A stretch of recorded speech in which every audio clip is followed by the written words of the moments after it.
Perhaps you're wondering why, in writing a book about the making of a psychoanalyst, I would begin with a story about my hair, or why, given the severity of the anxiousness and depression this character was experiencing, I would recommend vitamins. Why, might you ask, did I not spend more time directly exploring the roots of Catrina's perfectionism, addressing her oppressive superego, helping her to understand herself, or at least questioning her need to self-destruct? It may surprise you to learn, because the treatment seemed fairly relaxed, that absolutely everything that transpired was carefully strategized. Behind the scenes of this treatment, I was operating with a cogent theory of the mind and an explicit theory of technique. Before I explain what was going on theoretically behind the scenes of this treatment, let me explain what the challenge has been to this field in the past half-century. This will provide some context for what I was doing in the treatment, as well as introduce you to some of the most recent clinical innovations that are revolutionizing psychoanalysis. The problem facing psychoanalysis is this: we can no longer expect our patients to have the capacity to think rationally and respond positively to traditional interpretations. The character of Catrina is a perfect testament to the difficulty. Here we have a stunning and accomplished woman, psychologically sophisticated, brilliant, and self-aware, and yet completely under the spell of unconscious processes that could not be touched by interpretations or ideas alone. For Catrina, the unconscious struggle was about an unmet need to feel important, which culminated in a powerful need to prove herself, and worse, to outdo anyone she could in order to attain that feeling. These unconscious struggles prevented her from having satisfying connections with people that she could depend on, or who might have been able to help her. However, the defense of perfectionism did protect her from having to come to terms with both her rage about negative experiences she hadn't reckoned with yet, and the ensuing destructive impulses, which were masking an even deeper underlying depression.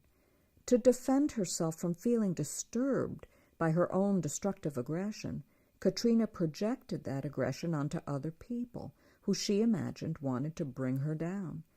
In fact, Catrina experienced her mother's and sister's well-meaning advice as negative. She was convinced that rather than caring and worrying about her, they were unconsciously trying to bring her down, to undermine her importance, to undercut her competitive edge and otherwise diminish her power. Unfortunately, their well-meaning efforts only stoked the fire of Catrina's ruthless ambition, as their advice ironically made her more convinced that people were out to get her.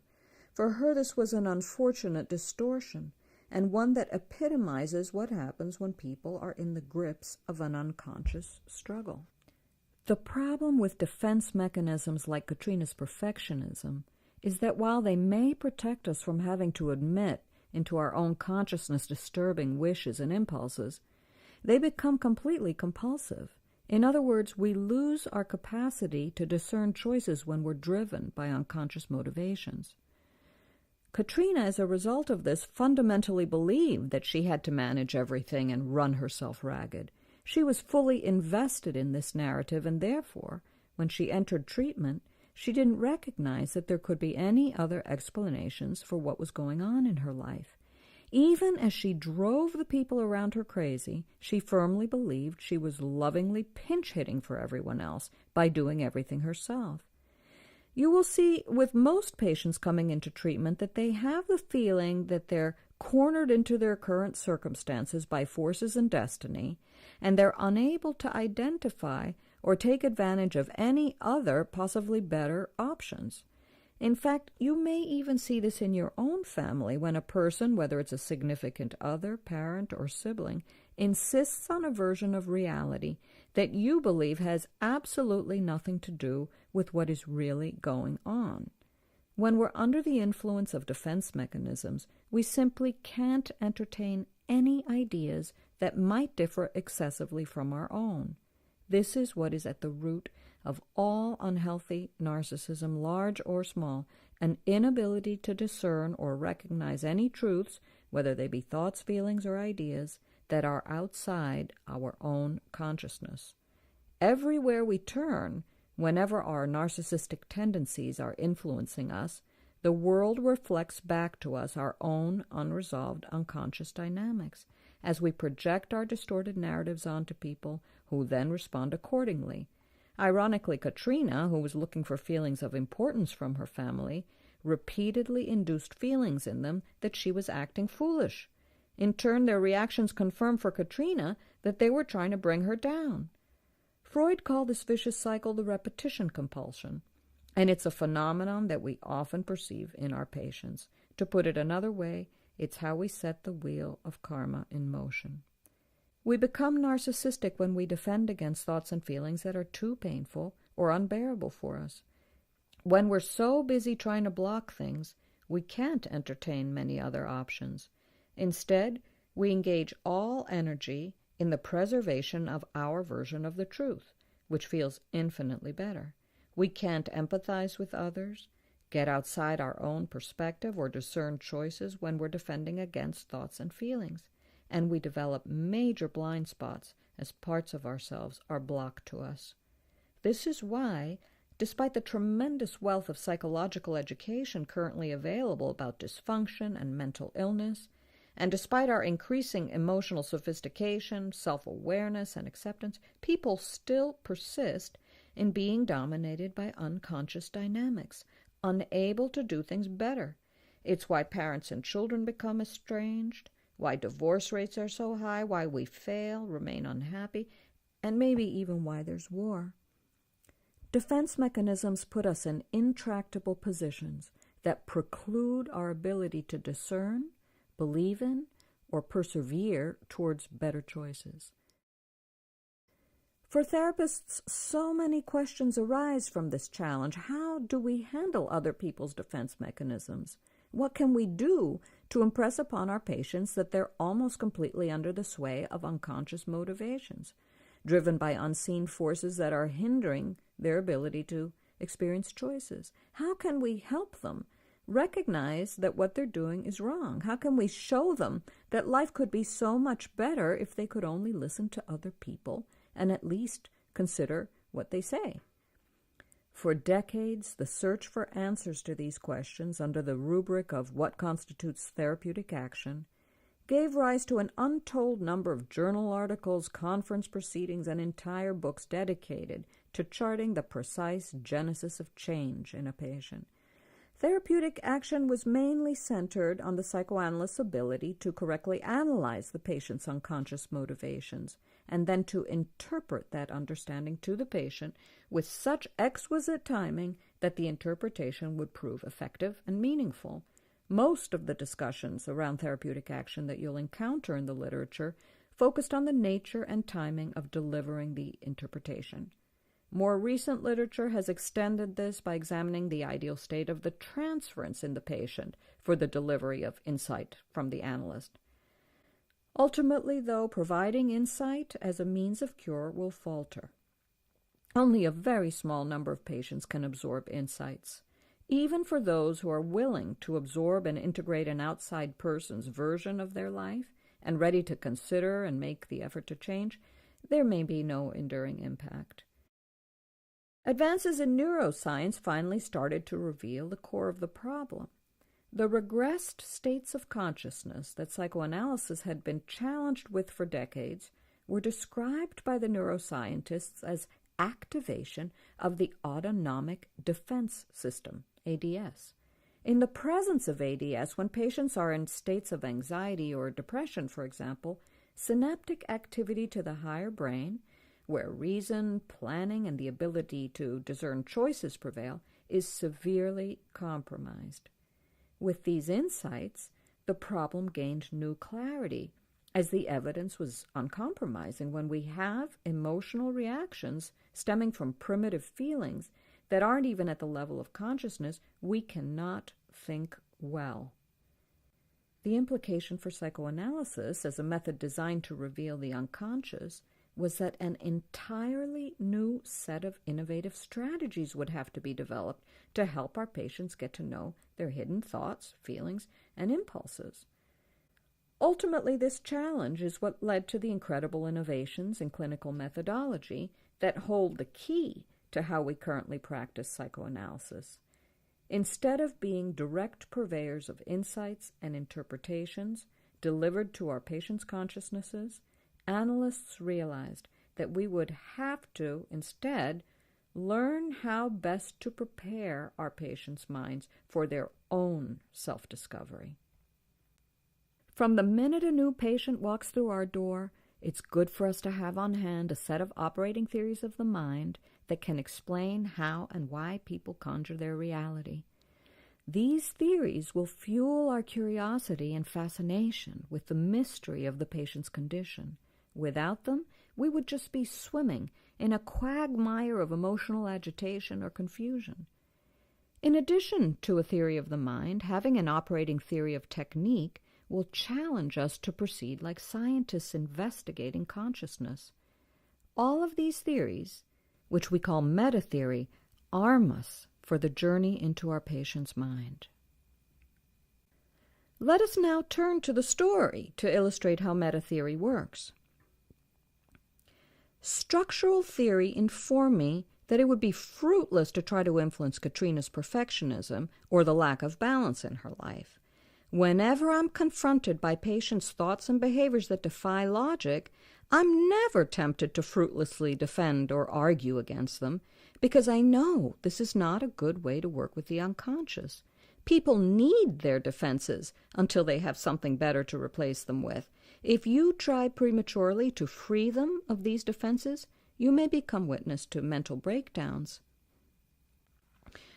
Drive theory figured into my thinking as I began to recognize that Catrina's lack of joy, as well as her fatigue, were symptomatic of her libidinal energy being drained, probably in her effort to keep her aggressive impulses and wishes in check.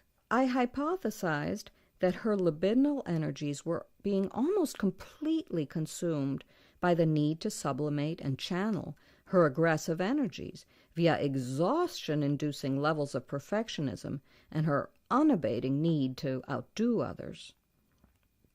Object relations theory informed my thinking about Catrina's internal object representations, which is to say, the pictures of people she carried in her head.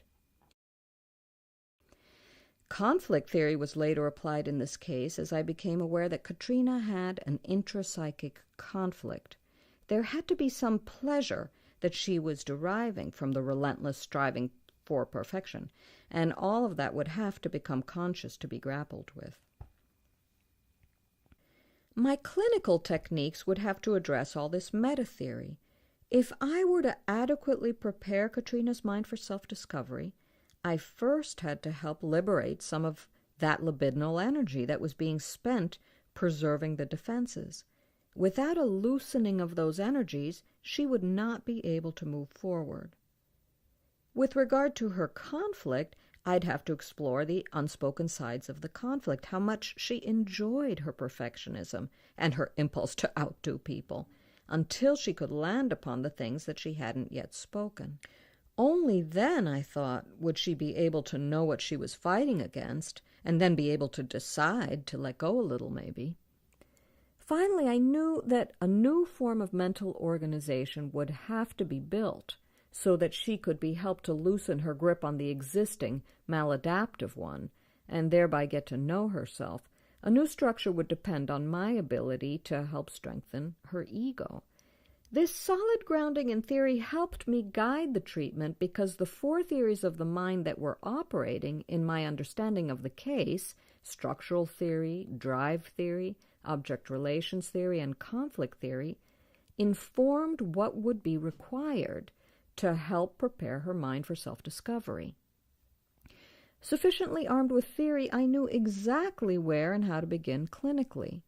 Let me now illustrate how my understanding of Catrina informed the design and implementation of a cogent set of interventions. Because I understood that Catrina would have experienced any initial questioning as an affront to her perfectionism, which would only have heightened and strengthened her defenses, I did not at first explore Catrina's mind at all, not even a question about why she had to work so hard. Also, from a drive theory perspective, I recognized that she was already very overstimulated as a result of her perfectionist compulsions. Since she was in this high-tension state, I wanted to create a calm environment. My drive theory perspective also alerted me to the fact that I would have to help normalize the aggressive components of her thinking so that she wouldn't have to defend so much against that set of feelings, her desire to outdo people, her antipathy towards them.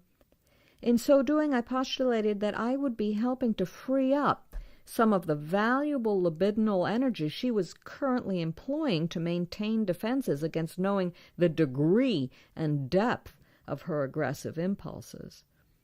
Therefore, when Catrina described her anger at her family and co-worker, I joined her vigorously, remaining in total agreement with her view of things. In real life, people don't tolerate either negativity or unreasonableness very well. In analysis, she would be having the rare experience of someone being on her side. By joining Catrina, and thereby strengthening her ego and liberating her libidinal energy, I was employing not only a theory of the mind, but also a clinical technique to help me work towards the goal of preparing her mind for self-discovery. Later in the treatment, when Catrina described a recent, particularly stressed-out morning for her, when her son asked if she could make pancakes for him, an incident that set her into despair, I did begin to use some object-oriented exploration. I asked, "What if you didn't cook the pancakes for him?" This question marked the beginning of a new phase of treatment, during which I included, alongside my joining techniques, some benign exploration. Even this minimal exploration, you may agree, would have frustrated her at the beginning of treatment, when she didn't want another person advising her to resist trying to do everything. After still more time had passed, Catrina arrived to a session having regressed to a weary, depressed state. This time, I used an ego-oriented question: what would happen if you stayed in bed for once? This was a much more invasive type of exploration. It addressed a hidden aspect of an intrapsychic conflict for her, which was the feeling that she might never want to get out of bed. Ultimately, when Catrina did reveal her unspoken fear of not wanting to be alive, I was able to normalize those feelings by stating nonchalantly that such thoughts were natural. This reassured Catrina about her impulses, further liberating libidinal energy that was previously being consumed trying to ward off the disturbing effect of such thoughts. Again, this gradual exploration is what paves the way for the patient's self-discovery. So far, I have not yet described any techniques that reflect any new approaches to psychoanalysis. I've only described what's been intrinsic to psychoanalysis for the past half-century: basic meta-theory, a set of solid joining and exploration techniques and supportive communications, and finally, a good and increasingly stronger therapeutic alliance. But here now comes the real and most important question: how exactly did I know when and how it would be appropriate to join, to ask an object-oriented question, or to use ego-oriented questioning, or to make a supportive communication? The answer to these questions is what has brought psychoanalysis to what I believe are the two most exciting innovations in the theory of technique to be discovered in recent history: the contact function and emotional communication.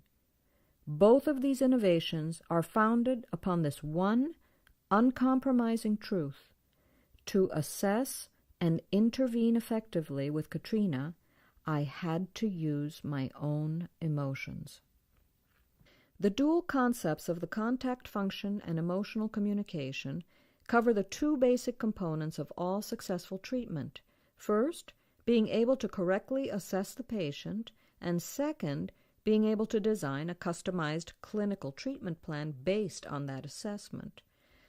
I used my emotions to assess Catrina immediately at the start of treatment, quickly surmising that she was in an extremely agitated state. There's no real way for us to assess the level of agitation or disturbance in a patient without the use of our own emotions. Our emotions really are the best instrument we have for gauging and measuring our patient's emotional state.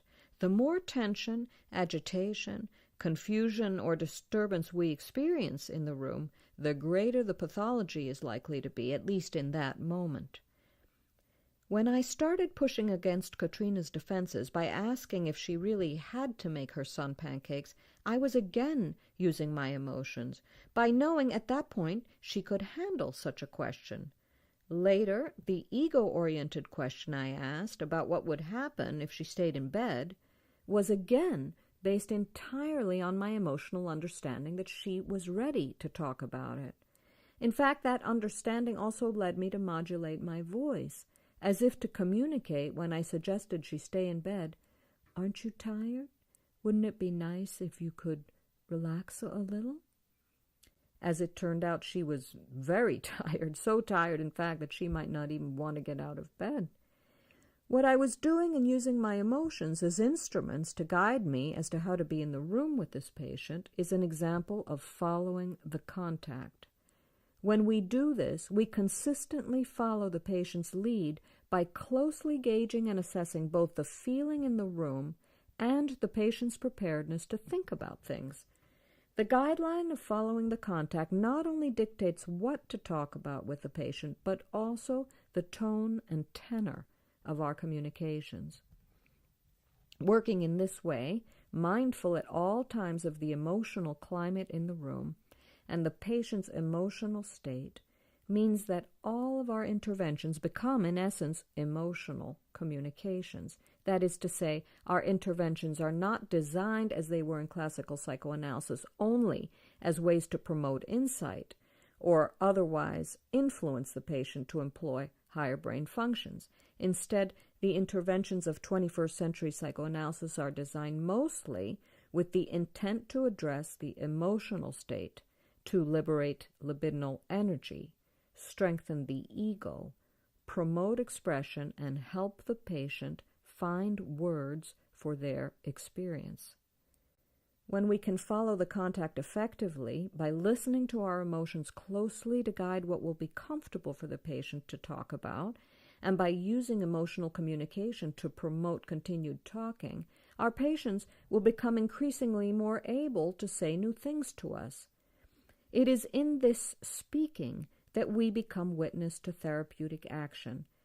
The patient's self-discovery, whether in the form of a single, totally natural realization or a highly cathartic unearthing of an unspeakable thought, happens when our patients can finally say things that have not been said aloud before. Then we become witness to therapeutic action. And so it was that finally, in that gleaming moment when Catrina declared that she was going to soften her schedule, when she said, "I don't care," and laughed as if it was the most natural, ridiculously obvious thing in the world, I knew that she had replaced her defensive structure with something far more sustaining: a good relationship with me, a deeper understanding of the previously unspoken workings of her own mind, and a new resolve to feel alive. The 21st century psychoanalyst is put to the test by this struggle between our patient's conscious need to feel good and do better and the unresolved unconscious dynamics which stand in the way of all of that. No longer the arbiter of normalcy, trying to alter our patient's behavior to suit an ostensibly arbitrary normative standard, the 21st century psychoanalyst does not concern herself with changing a patient's behavior in any way, barring, of course, intervening to protect the patient from injuring herself or another person. Even when an explicit command is issued, the goal is not to change behavior, but rather to continue to prepare the patient's mind for self-discovery.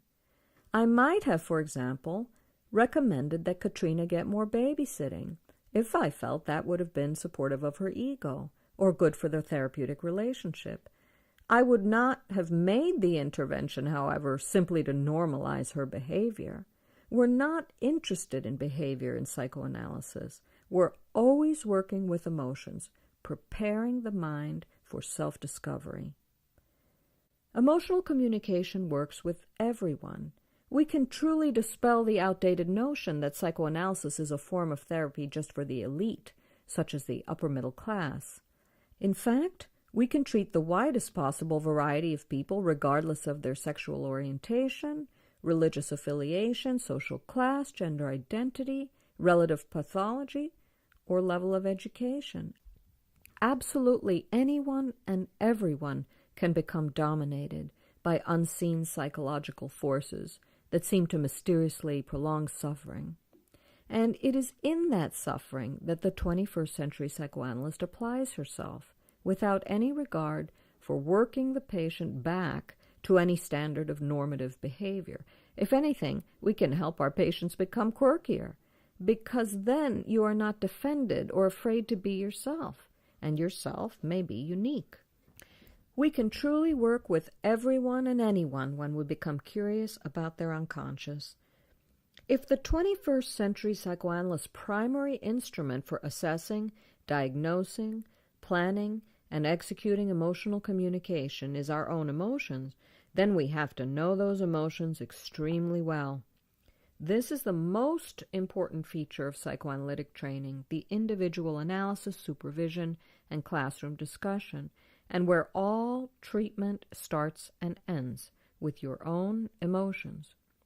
Now you know why I opened this story about Catrina by talking to you about my hair insecurities. First, you have to know yourself. Of course, this is also one of the greatest benefits of becoming an analyst. As I treated Catrina, I realized that my own inadequacy was illusory.